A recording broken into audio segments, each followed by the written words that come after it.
When you're negotiating a contract, should you be focused on getting the best price or eliminating risk?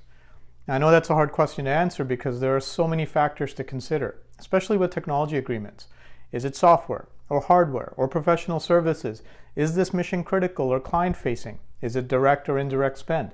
There are obviously a lot of variables to consider when you're laying out your negotiating strategy, but there are two things that remain fairly constant.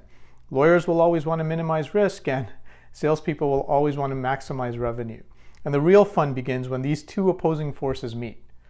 Back in the good old days when I had a real job as a procurement executive, I'd always roll my eyes when one of my negotiators complained about our corporate lawyers being too risk averse or jeopardizing a deal because they wouldn't budge on an indemnity or a liability provision.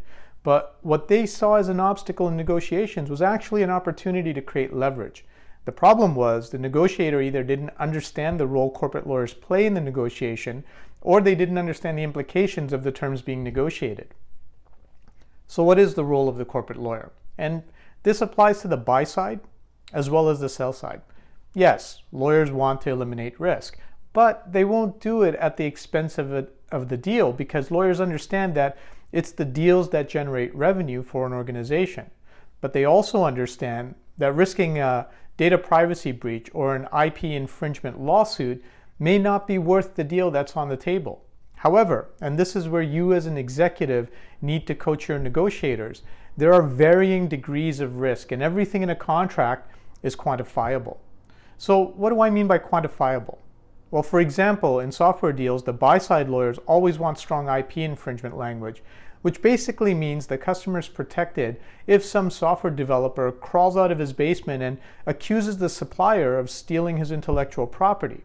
And this can be a real pain point with software vendors because it's not always easy to ensure that every person who ever wrote a line of code on $1 million software product had agreed to give up their IP rights. If it was just employees doing the development, that would be one thing. But the economic reality is that most software companies outsource some or all of their core development to third-party contractors, and they rely on those contractors to ensure the IP is protected. Now, that's a lot of risk for a customer to absorb, and any good corporate lawyer is going to want to eliminate that risk. But they also want context. And for some reason, I'd have negotiators who'd prefer to sit in my office complaining about lawyers rather than sitting with the lawyers and giving them the context of the deal. If the software we were buying wasn't client-facing or revenue-generating, and it was under a certain dollar threshold, my corporate lawyers were always willing to be flexible on IP infringement as long as we tightened up things like limitation of liability. But anytime I made a concession on legal terms, I'd demand a concession on price. Now, I realize that's a bit of a generalization, but I hope you get the point. Corporate lawyers are going to be risk-averse. If they weren't, I'd stop using them. So if your negotiator is avoiding the lawyers or views them as an obstacle, that's a problem. A good negotiator understands their lawyer's threshold of acceptable risk and works with them to negotiate a deal that doesn't exceed their threshold. Now, if your negotiators don't know how to do that, it might not be a bad idea to look into my negotiation training course. You can find out more at oneviewnow.com or reach out to me on LinkedIn and we'll find a time to chat.